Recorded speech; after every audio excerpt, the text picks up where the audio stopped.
Yo! Hello, mic check. I was just on the phone, dude. I ended it just in time. All right.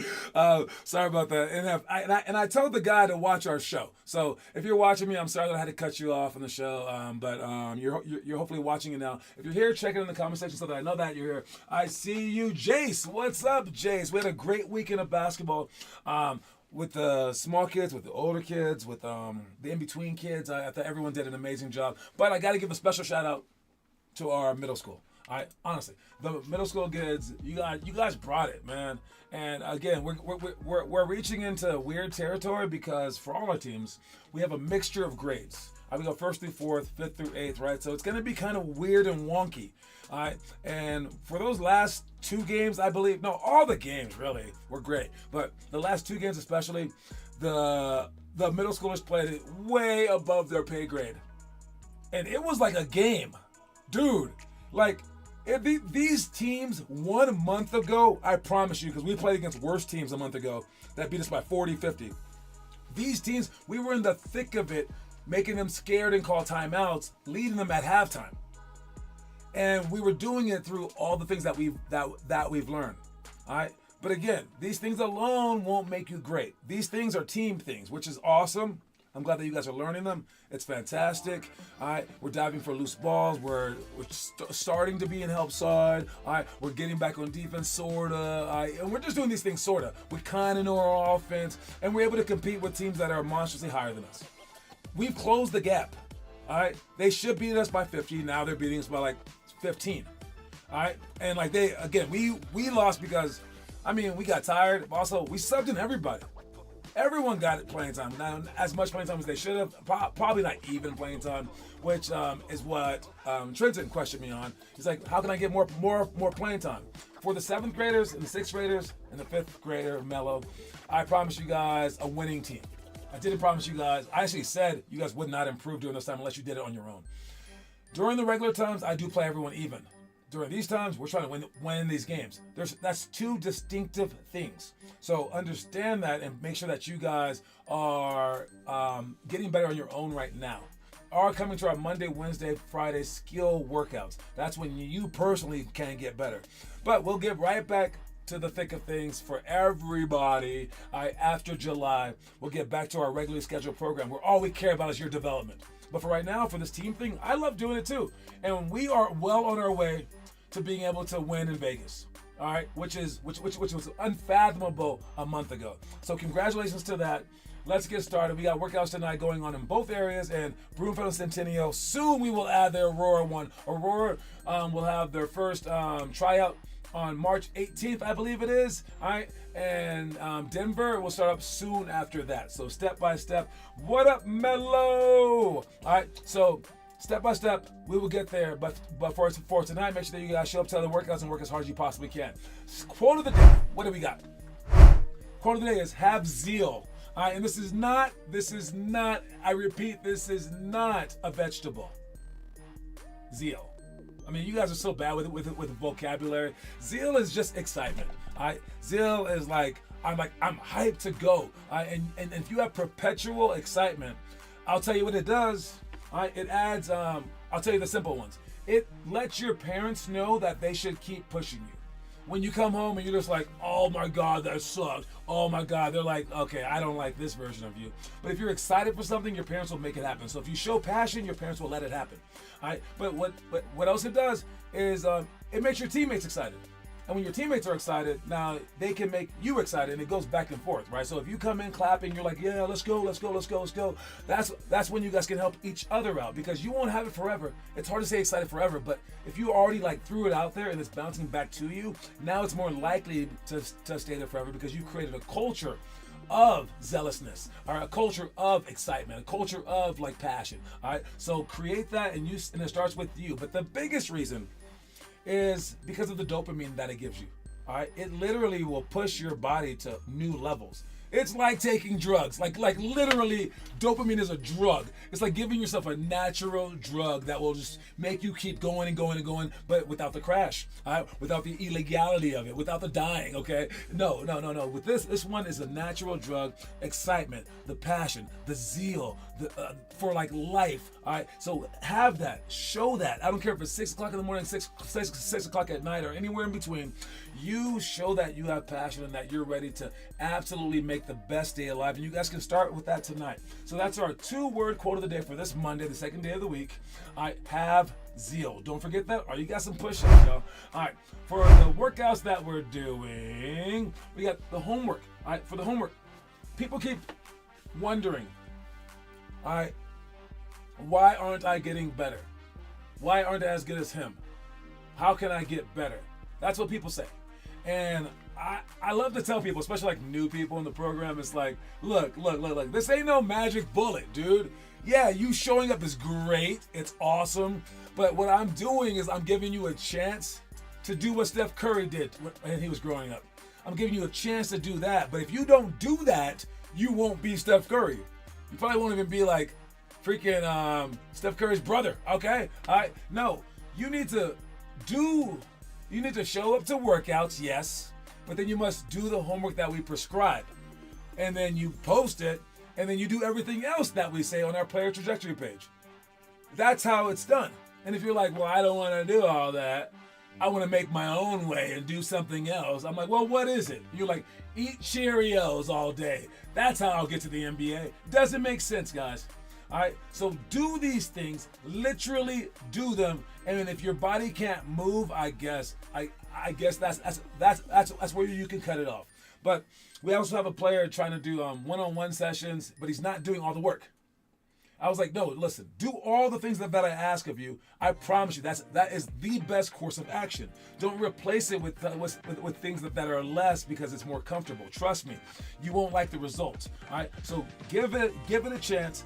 The homework that we're doing for, these are the workouts that we're doing for this Wednesday, basically, but I want you guys doing it as homework sometime either today or tomorrow or maybe Wednesday morning, but sometime before Wednesday. You do 5 minutes of shell drill. You can just like watch the video possibly, or like learn how to like jump off. That one's kind of hard to do by yourself and videotape, but you can try.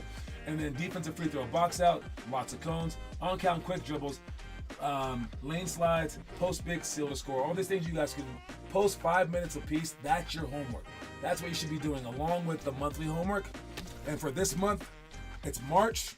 Let's see. In the book, in our curriculum, the homework for March is make 25, 100, or 150 weak hand shots per day for the entire month. They can be layups, hook shots, free throws, or jumpers. All right, so it's doing weak hand shots. This is the month to be shooting those floaters and things like that with your weak hand. Your weak hand is the hand that you don't use when you're writing, all right? And that's the homework for the month. So you're doing that. You're doing the homework like this, the homework for the month. And then you can do the daily challenges from our book or from our show when we show you guys those on Fridays, all right? But for today, we got the half-court game, all right? Half-court game is awesome game where you shoot from half-court. If you make it, you get a point. If you don't, you have to shoot a shot. Depending on how you miss the shot, whether you airballed it, you got to shoot three threes to get back into the half-court game. Or if you hit the backboard, you got to shoot 3 scissors dribble shots to get back into the half-court game. If you hit the rim, you just shoot 3 elbow shots to get back into the half-court game. And if you make the half-court, you have to do a victory lap. And whoever makes the most half-court shots in 10 minutes wins the game. Pretty easy game. Understand that. All right. Make 20 scissor J's in 3 minutes. Ball pickup layups. All right. Juke straps, hurdles, and jingle bells. These are all the things that we're doing today. So make sure you guys focus on those things. And if you've never seen those things, we can show them to you now. Watch it. So this is the half-court game. We're going to shoot a half-court shot, and depending on what happens during that half-court shot will be the key to what we do next. So first we shoot the half-court shot. If we make the half-court shot, you do a victory lap. If you hit the rim for the half-court shot, you go down to the opposite end, and you make 3 elbow jumpers. Then, if you hit just the backboard, you go down to the opposite end and make 3 scissor jumpers. 1, 2, 3, between your legs, scissors, and then you shoot a jumper until you make 3. If you airball it, however, you go down to the other end and you make 3 3-pointers. So this is the game. After 5 or 10 minutes, you're gonna see who hit the most half-court shots. You guys ready to play? Let's do it.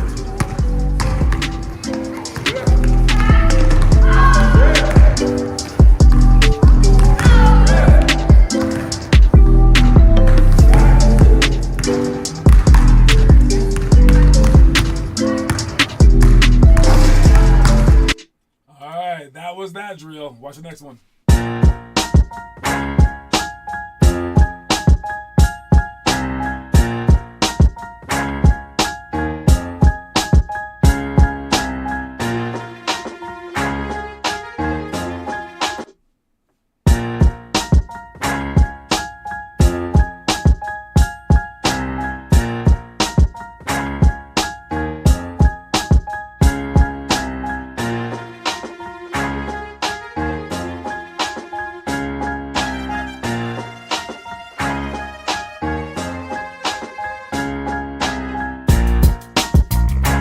For that drill, I think that's it's the epitome of basketball, right there. You want to go full speed, pick the ball up, have it up high, and then score that layup without lowering the ball. Kids that can't do that, they're all about the now because they're going to airball it. But bigger kids can't do it because they never did it as a kid. This is the one that explains the entire reason why you won't get good at basketball. I need the first, second, third graders to sprint in there, put the ball high, and flick it, and I need you guys to airball. But when you don't and you lower it, well, what's going to happen is you're going to keep it low, you're going to develop a bad habit, and then you won't be able to break that habit, and then you'll be going full speed, and people will block the crap out of your layups, like LeBron James catching you from behind. So try to do this one. Even if you miss it, I want you guys doing it. But kids will go, I don't want to miss right now. Oh, my God. And that's the problem, guys. Next one.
The drills, and let's see what you guys have done for homework, because you are what you do, not what you say you'll do. All right, we got, who's doing the homework playlist right there?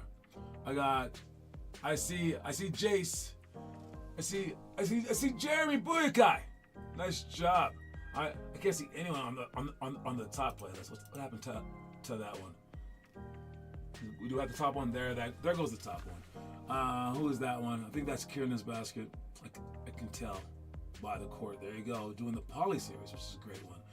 Drills with Lincoln, Weston, Lincoln doing drills. With Rumi doing drills. What's up, Roni? I see you, Roni, in the comment section, man. What's going on, homie? You doing some of this workout still?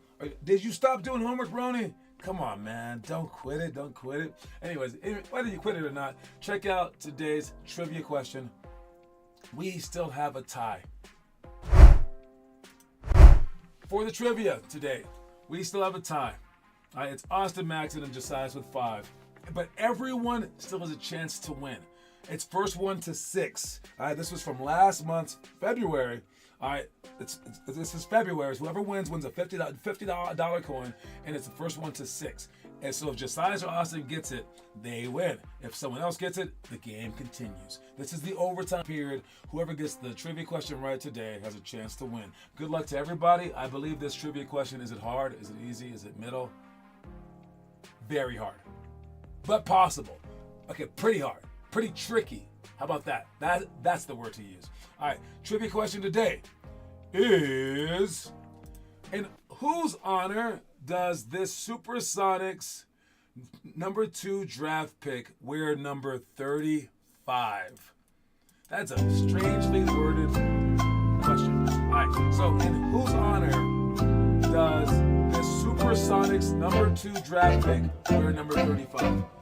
Yeah, I don't have much time for homework after math counts.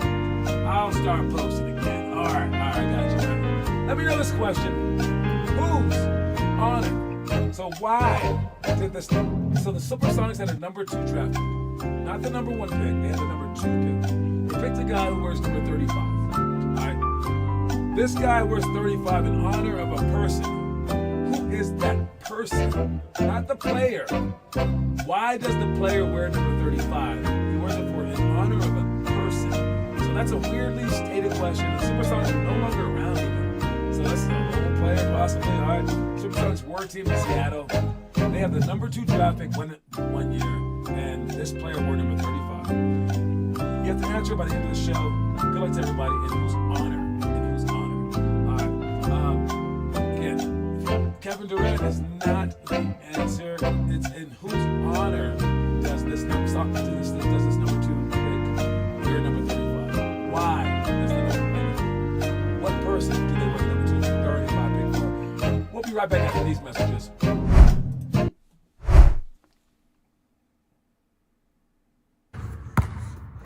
Water break! Something know about Mendoza sewer and water. That's better. On the other side of the door is college. If you open it, you're just a student. But if you break the door down, you're on the team. How hard will you try once high school comes and there's a fire in the room? Will you keep trying to break the door down or just turn the knob? And how will you compete against the desperate for whom the door is locked?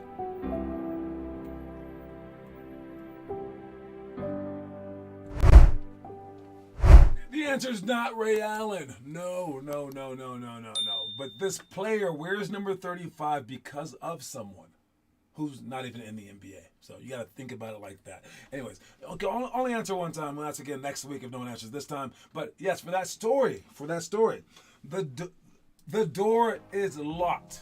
All right, you are a senior, junior, or a freshman or whatever. And the door is locked, but there's a fire in the room. You will try to break down that door. But for many people who live in nice neighborhoods, they have parents who work well or something like that. They don't need the door to be unlocked because their doors are already unlocked. They can make it to college easily. All right, they don't need basketball to make it to college. If you're like that and your life's pretty good, you're not going to be that great at basketball because it's not your desperate way out.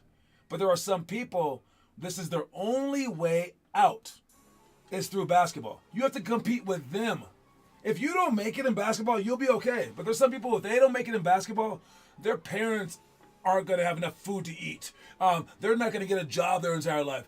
They would have never gone to college, so if you don't go to college, you're in trouble. I always mention to other kids that 1 in 3 black people, they go to prison in their lifetime or something like that, or at least to like jail. But if they're college graduates, that number goes way down. Going to college is so important that if you're not that, you're in trouble in life, except for the people who aren't like that, the kids who already have it made. That's why a lot of like poor kids do really, really well in sports because it's all that they have. And they will kill you for that basketball. And you're like, it's not that important, but to them it is. The trick is this. When you're in that room, pretend that the door is locked. Break it down as if the door was locked. All right? Go for it all as if you had no other way. As if. And then, toward the end, okay, cool. You failed. You just go to college like normal. But pretend that there's no other way but a college scholarship. You think that way, like your life is over. Like just think that way, and then give it your all. All right, don't. Sometimes the safety net is like the worst thing in the world for us. All right. Let's check out what's going on in the basketball world today. All right, what is this one? I do not know what this is right now, but it's in the news, I guess. All right, let's check it out. Al guida niya. That's what you hear it. Listen. Ang tukubo, Rolari, Kakapon. So this is Giannis's brother, who could not make the NBA, looking like Giannis in his prime. Give me that. This basically means like this is a far cry from the NBA. They probably make like $1 million. You guys know I played overseas.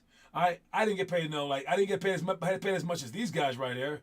We're probably like maybe 2 levels below these guys, maybe 1 level, I don't know. But dude, he is dominating these guys. He looks like he's Giannis, but he's not in the league. All right, there are many levels to this game. That should actually give you guys hope, but also give you guys like reality check. All right, meaning like you think that you have it. When all these guys right here, when they were in 8th grade or 9th grade or whatever, they were dominating. It wasn't just regular. And then they worked their butts off and still reached just like these secondary levels. All right. So if you guys want to make it to higher levels, get it in your mind. Get it in your mind that you need to absolutely work harder than anyone's ever worked ever. It can't be a normal level of work. All right. And if you fail, at least then you'll be like one of the greatest players at your high school. Maybe even make college and things like that. Okay. If you really, really love this game, you shoot for the stars. And I mean, I think Giannis's brother is doing a great job. I don't know which one this is. Which one is this one? Thanasis? I don't even know. I don't even know all the names. I saw the movie, though. All right. Next thing we got is a reaction. All right. Now, this is Vlade Divac playing against Kareem Abdul-Jabbar. Kareem, he's a lot like LeBron, where he played past 40 years old. But he retired in like 1988. Or 80, I think 87, 88, 87, 87. He retired then. This is like 4 years later. He was already an old man.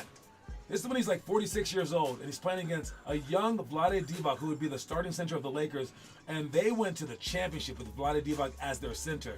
So look at this game between a 46-year-old and a 21-year-old, and this is how great Kareem Abdul-Jabbar was. Because he not only does he like hang in this game, he actually like looks pretty darn good. Watch it. Oh!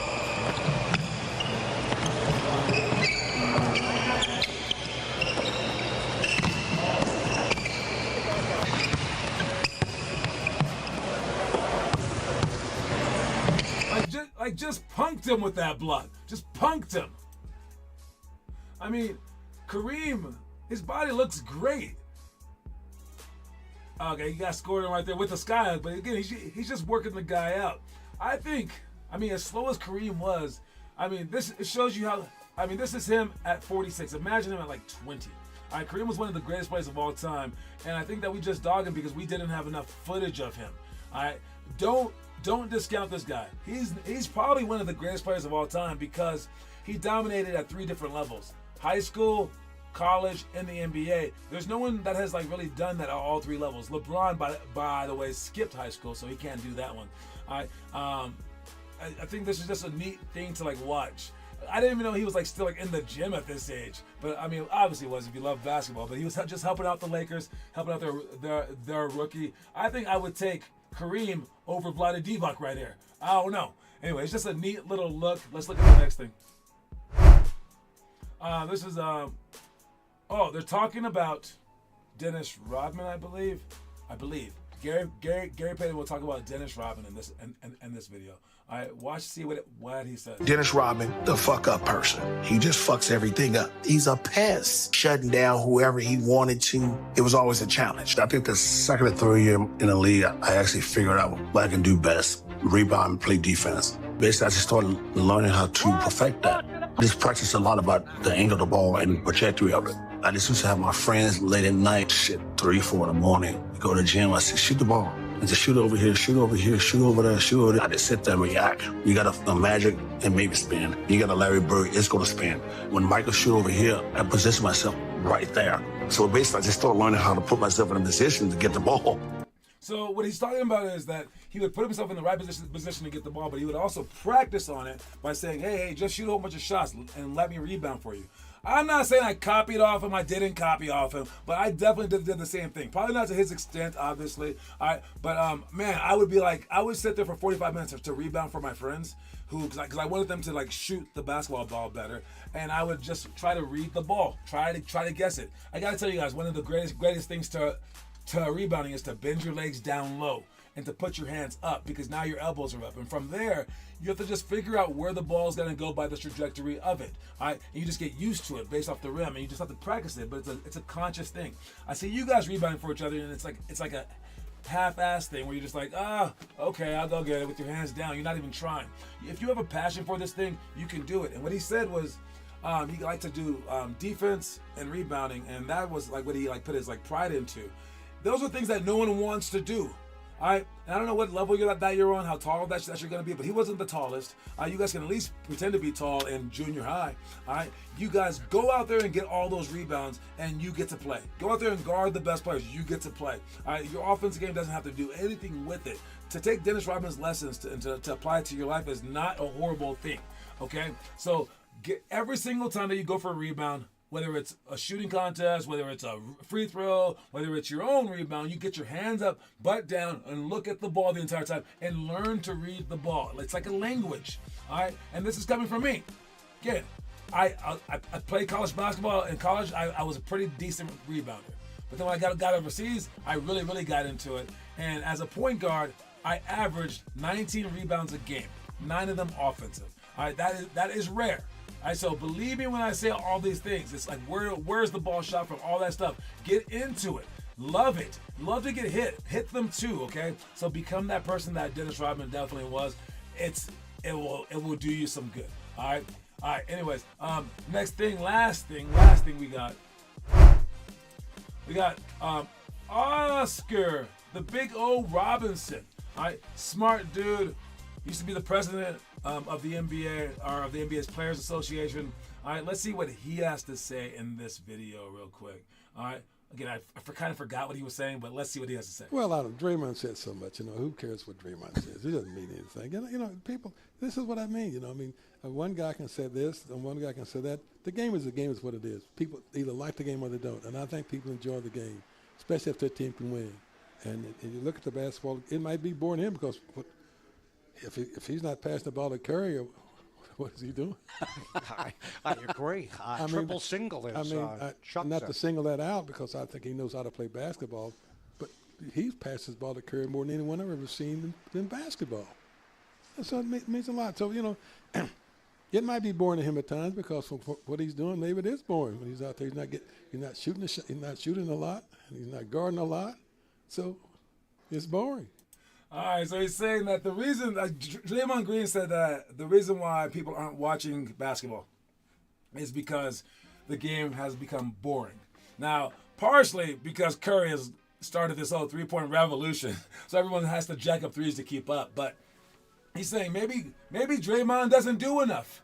Maybe he doesn't do enough to make it exciting. What do you guys think about that? I think Draymond does do a ton of stuff, but man, figuring out to pass the ball to Steph Curry has definitely helped his career and has helped the Golden State Warriors. I don't discount what Draymond does, mostly because I was basically Draymond Green when I was growing up. All right, especially in college and pros. I mean, that's what I did. Pass the ball to people. I got rebounds and I played defense. All right, there is nothing bad about that. We just talked about Dennis Rodman being a role player is not a bad thing. All right, but is it boring? I think he's exaggerated. It's not boring if you know basketball, but people they like to watch dunks, things like that. I think that's why it's considered boring. But Oscar Robertson going after him, especially being the player that he was. Oscar Robertson was Mr. Triple-Double when he played. Obviously, so long ago, obviously, right? But yes, Draymond's job is fairly straightforward, guys. Give the ball to Steph Curry. I don't mind it. I don't mind it at all. All right, but what he said about the league being boring, I think that's because many spectators are uneducated.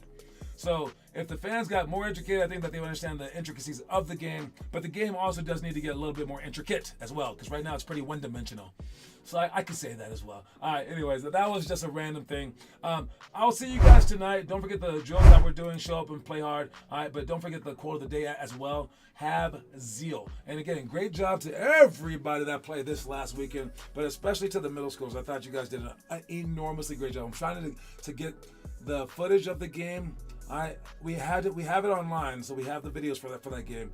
I'm thinking about maybe I might just post it and have you guys just watch it and tell me what you guys did wrong and right, rather than me just tell you guys, oh, and work on it too much. We'll see. We'll see how into it you guys are first before I start breaking down things on my end. But I'll see you guys soon. Talk to y'all later, man.